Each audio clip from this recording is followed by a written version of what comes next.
आज का ये एपिसोड शुरू करने से पहले एक छोटी सी बात। क्या आप भी अपना पॉडकास्ट बनाने की सोच रहे हैं? तो एंकर ट्राई कीजिए। ये पॉडकास्ट बनाने का सबसे आसान तरीका है। नंबर एक, ये फ्री है। नंबर दो, इसमें कई सारे ऐसे टूल्स हैं जो आपको अपने फोन और कंप्यूटर पर रिकॉर्ड और एडिट करने की फैसिलिटी देते हैं। नंबर तीन, आप अपने पॉडकास्ट को डिस्ट्रीब्यूट भी कर सकते हैं, जिससे इसे स्पॉटिफाई और दूसरे प्लेटफॉर्म पर सुना जा सके। तो डाउनलोड कीजिए फ्री एंकर ऐप या विजिट कीजिए anchor.fm पर अपना पॉडकास्ट स्टार्ट करने के लिए। ये तो थी एक छोटी सी जानकारी, और अब शुरू करते हैं एपिसोड का सिलसिला। तो आज के एपिसोड में लीजिए सुनिए रविंद्रनाथ टैगोर के लिखे उपन्यास गोरा के 71वें भाग को मेरी यानी समीर गोस्वामी की आवाज में। चोट खाकर गोरा के मन का भाव बदल गया। सुचरिता के द्वारा जो गोरा का मन आक्रांत हुआ था, उसने उसका कारण सोचकर देखा। वो उन लोगों के साथ हिलमिल गया है। कब कैसे उन लोगों के साथ इस तरह मिल गया, इसका ज्ञान उसे न रहा। जो निषेध की सीमा थी, उसे गोरा भूल से लांघ गया है। ये हमारे देश की रीत नहीं है। कोई अपनी सीमा की रक्षा न कर सकने पर जानकर या न जानकर केवल अपना ही अनिष्ट नहीं कर डालता, वरन दूसरे का हित करने की शक्ति भी उसकी चली जाती है। हृदय की वृत्ति संसर्ग से प्रबल होकर ज्ञान, निष्ठा और शक्ति को मलिन कर देती है। निर्मल बुद्धि भी संसर्ग से बिगड़ जाती है। केवल ब्राह्म घर की लड़कियों के साथ मिलने जाकर गोरा अपने को भूल गया हो सो नहीं। वो जो आसपास के गांव में साधारण लोगों के साथ मिलने गया था, वहां भी वो मानो एक भ्रम जाल में पड़कर अपने को भूल सा गया था, क्योंकि उसको पग पग पर दया उपजती थी। इसी दया के वश होकर वो केवल यही सोचता था कि ये काम बुरा है, ये अन्याय है, इसको दूर कर देना उचित है।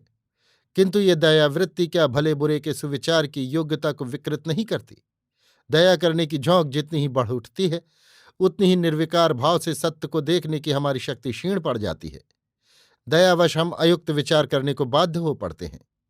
इसीलिए जिसके ऊपर देश के समस्त हित का भार है, उसको सबसे निर्लिप्त होकर रहने की विधि हमारे देश में चली आती है। प्रजा के साथ घनिष्ठ भाव से मिलने पर ही राजा प्रजा का पालन कर सकता है। ये बात सर्वथा अमूलक है।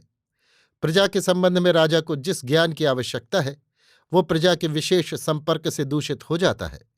इस कारण प्रजा आप ही अपने राजा से दूर रहकर उसकी आज्ञा पालन करती है। अगर राजा प्रजा का सहचर हो जाए तो उसकी जरूरत ही न रहे। ब्राह्मण को भी उसी तरह सबसे दूरस्थ और निर्लिप्त रहना चाहिए। ब्राह्मण को बहुतों का मंगल करना पड़ता है, इसलिए वो बहुतों के संसर्ग से बचकर रहे, इसी में कुशल है।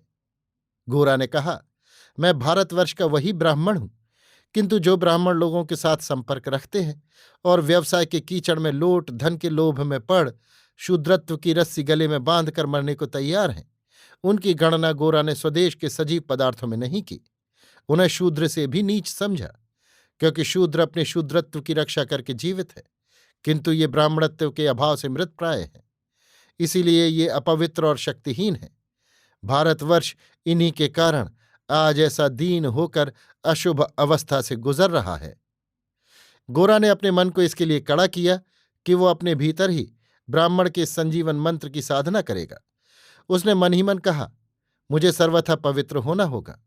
मैं उस तल पर नहीं खड़ा हूं जिस पर सब साधारण लोग खड़े हैं। मेरे लिए बंधुत्व आवश्यक सामग्री नहीं है। जिन लोगों के लिए नारी का साथ एकांत आवश्यक होता है, उन साधारण लोगों की श्रेणी का मैं नहीं हूं। और देश के साधारण इतर लोगों का घनिष्ठ सहवास मेरे लिए संपूर्ण वर्जित है। जैसे पृथ्वी वर्षा के लिए सुदूर आकाश की ओर ताकती रहती है, वैसे ही इन सब की आंखें ब्राह्मण की ओर लगी रहती हैं। मैं भी इन्हीं में आ मिलूंगा तो इन्हें बचाएगा कौन? इसके पूर्व गोरा का मन कभी देव पूजा में नहीं लगता था। जब से उसका हृदय इन बातों को सोचकर शुद्ध हो उठा है, तब से उसकी कुछ और ही धारणा हो गई है। सभी काम उसे निस्सार मालूम होते हैं। इस असार संसार का विचार कर जब वो कुछ पार न पाया, तब देव पूजा में मन लगाने का ही उसने निश्चय किया। कुछ दिन से वो देव मूर्ति के सामने बैठकर उस मूर्ति में अपने मन को एकदम निविष्ट कर देना चाहता है। परंतु वो किसी उपाय से अपनी चित्तवृत्ति को उस मूर्ति में स्थिर नहीं कर सकता। वो बुद्धि के द्वारा देवता की व्याख्या करता है, उसकी महिमा गाता है, परंतु कल्पित मूर्ति के आगे उससे भक्ति करते नहीं बनता। आध्यात्मिक दृष्टि से मूर्ति पूजा नहीं की जाती। मंदिर में बैठकर मूर्ति पूजा की कोई चेष्टा न करके जब वो घर में बैठकर किसी के साथ आध्यात्मिक आलोचना करता था या एकांत में बैठकर अपने मन और वाणी को भाव के स्रोत में बहा देता था, तब उसके हृदय में आनंद और भक्ति रस का संचार हो आता था। ये समझकर भी उसने मूर्ति पूजा करना न छोड़ा। वो नित्य नियम पूर्वक पूजा पर बैठने लगा। इसे उसने अपना नित्य का नियम मान लिया और ये कहकर मन को समझाया कि जहाँ भाव की प्रबलता नहीं, वहाँ नियम ही प्रधान है, वहाँ नियम से ही काम लेना चाहिए। गोरा जब गांव में जाता था तब वहां के देवालय में जाकर मन ही मन ध्यान करके कहता था, यही मेरे साधन का विशेष स्थान है। एक ओर देवता और एक ओर भक्ति, इन दोनों के बीच में ब्राह्मण सेतु स्वरूप होकर दोनों को परस्पर मिला रहे हैं। क्रमशः गोरा के मन में ये ख्याल भी पैदा हुआ कि ब्राह्मण के लिए भक्ति की आवश्यकता नहीं। भक्ति साधारण मनुष्यों की ही विशेष संपत्ति है। इस भक्त और भक्ति के बीच का जो मार्ग है वही ज्ञान का मार्ग है। ये जैसे दोनों की योग रक्षा कर रहा है, वैसे दोनों की सीमा का भी पालन कर रहा है। भक्त और देवता के बीच यदि निर्मल ज्ञान पर्दे की तरह न रहे तो सब बातें बिगड़ जाए। इसीलिए भक्ति विफलता ब्राह्मण के उपयोग की चीज नहीं है। ब्राह्मण ज्ञान के शिखर पर बैठकर इस भक्ति के रस को सर्वसाधारण के उपभोग के लिए शुद्ध रखने के लिए तपस्या करता है। जैसे संसार में ब्राह्मण के लिए आराम का योग नहीं है, वैसे ही देवार्चना में भी ब्राह्मण के लिए भक्ति का योग नहीं है। इसी में ब्राह्मण का गौरव है। संसार में ब्राह्मण के लिए नियम संयम है, धर्म साधना में ब्राह्मण के लिए ज्ञान है। हृदय ने गोरा को हार दी थी। इस अपराध के लिए गोरा ने हृदय के लिए निर्वासन दंड का विधान किया, लेकिन अपराधी को निर्वासन में ले कौन जाएगा? वैसा सैन्य कहाँ है? अभी आप सुन रहे थे रविन्द्रनाथ टैगोर के लिखे उपन्यास गोरा के 71वें भाग को मेरी यानी समीर गोस्वामी की आवाज में।